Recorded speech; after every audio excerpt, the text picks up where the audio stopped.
Kabupaten Ngawi sudah cukup dikenal sebagai lumbung padi nasional. Pembangunan pertanian di kabupaten di Jawa Timur ini bisa menjadi salah satu contoh pembangunan pertanian yang melibatkan kebijakan politik, inovasi teknologi, regulasi agraria, dan partisipasi petani di akar rumput. Pilar pertama pembangunan pertanian di Ngawi adalah regenerasi petani. Petani muda menjadi krisis senyap di hampir semua daerah. Tapi di Ngawi ada 485 milenial yang menjadi petani.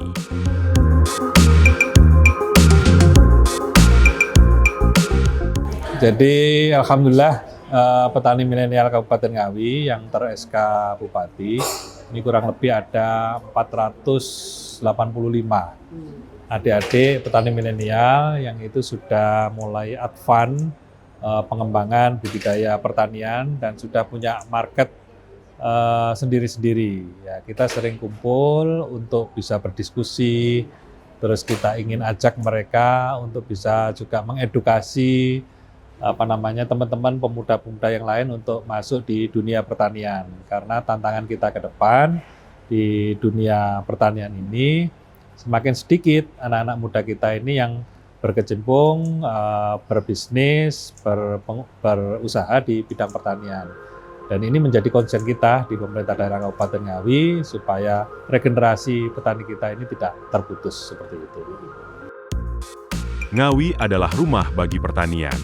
Secara topografi, lebih dari 70% masyarakatnya berprofesi sebagai petani. Dari total 129.000 hektare wilayah Kabupaten Ngawi, 53.000 hektare diantaranya adalah lahan pertanian, didominasi lahan padi. Prestasi Kabupaten Ngawi sebagai lumbung pangan nasional bukanlah kebetulan, melainkan buah dari kebijakan yang terstruktur. Kabupaten Ngawi ini kita menanam padi itu dalam 2 tahun itu bisa 7 kali. Jadi setahunnya itu kita bisa 3 kali. Kalau kita indeks pertanaman kita sudah 2,8 kan itu. Memang Kabupaten Ngawi ini alhamdulillah kita ada sentral daripada padi. Karena apa? Karena di Kabupaten Ngawi ini di Jawa Timur itu luas lahannya kan nomor 5. Akan tetapi kita produksinya nomor 2 di Jawa Timur.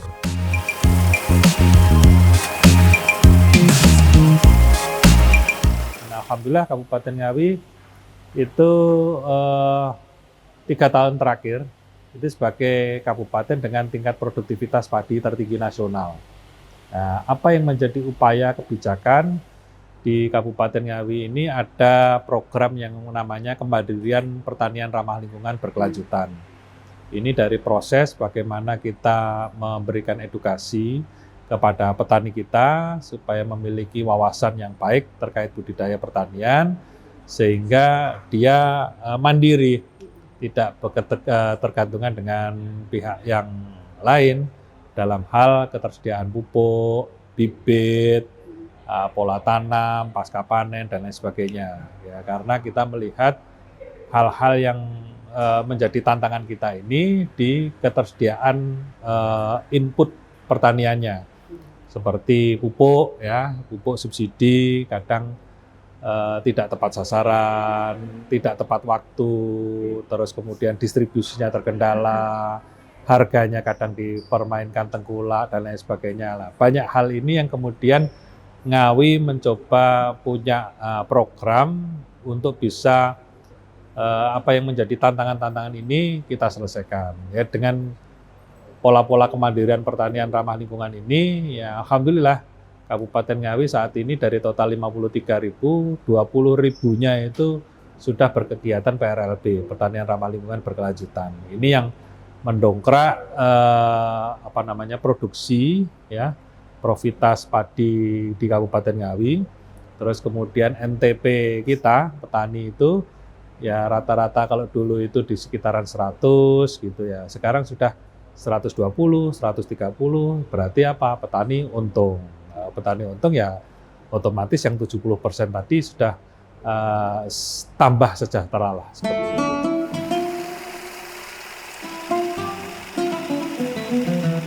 Cerita gembira para petani biasanya akan menjadi mimpi buruk pada periode pasca panen. Harga anjlok, tengkulak menekan harga, gabah tidak terserap adalah masalah yang biasa dihadapi oleh para petani. Tapi di Ngawi, pemerintah kabupaten berusaha mengatasi masalah-masalah itu dengan membangun di tingkat hilir, yaitu dengan menggandeng off-taker atau investasi dari luar. Selain itu, Pemda juga membangun lumbung pangan masyarakat atau LPM di 5 kecamatan. Semua ini menciptakan posisi tawar yang adil bagi petani. Di 5 kecamatan itu ada pengolahan hulu sampai hilir kegiatan, sehingga di samping ada off-taker yang bisa menampung seluruhnya. Kalau di Kabupaten Ngawi kan dari total produksi per tahun itu rata-rata kurang lebih 870.000 ton per tahun. Ya, untuk kebutuhan Kabupaten Ngawi kan sekitaran 260.000 ton. Masih ada surplus kurang lebih 500 sampai 600 ton itu. Ini untuk yang tadi off-taker tadi. Nah, itu pun ya banyak yang kemudian keluar dari Kabupaten Ngawi juga banyak. Ya, sehingga kalau masalah hilirisasinya itu insya Allah Ngawi tidak ada kendala. Ada berbagai inisiatif dan kreativitas lain yang diluncurkan di Ngawi. Salah satunya alokasi dana-dana desa untuk pembangunan ketahanan pangan. Alhasil tiap desa mempunyai kelompok-kelompok tani untuk pelatihan pembuatan pupuk. Memang Pak Bupati menganjurkan untuk keharusan itu dari dana DD, dana desa itu yang 20% untuk ketahanan pangan itu, yaitu paling tidak itu 10 juta itu untuk pelatihan pembuatan pupuk-pupuk di desa-desa itu, yaitu yang dilaksanakan dengan kelompok tani itu. Selain dinas juga ada program untuk pelatihan pembuatan pupuk-pupuk ini. Nah, itu karena apa? Karena kita sekarang ini produksi kita kan nomor 2. Itu kalau kita tidak pengolahan tanah kita itu tidak bagus karena kita teliti bahwa unsur tanah kita itu punya rusak. Nah, itu kita kembalikan lagi. Makanya harus dimasukkan semua unsur-unsur organik itu ke lahan kita, kan itu. Untuk mempertahankan daripada produksi kita, kan itu. Itu program di Kabupaten Ngawi. Dan di Kabupaten Ngawi ada program yaitu LFAM, yaitu listrik masuk sawah. Itu MOU Pak Bupati dengan PLN itu untuk memasukkan listrik ke sawah, yaitu sebagai penggerak sumur-sumur dari sawah. Nah, kita di sawah ini sekitar ada 22.000 sumur. Nah, dia di sawah ini penggeraknya tidak pakai diesel, tapi dengan listrik, yaitu dengan sibel, kan gitu. Itu karena apa? Insya Allah dengan sibel ini bisa mengurangi biaya produksi, kan gitu.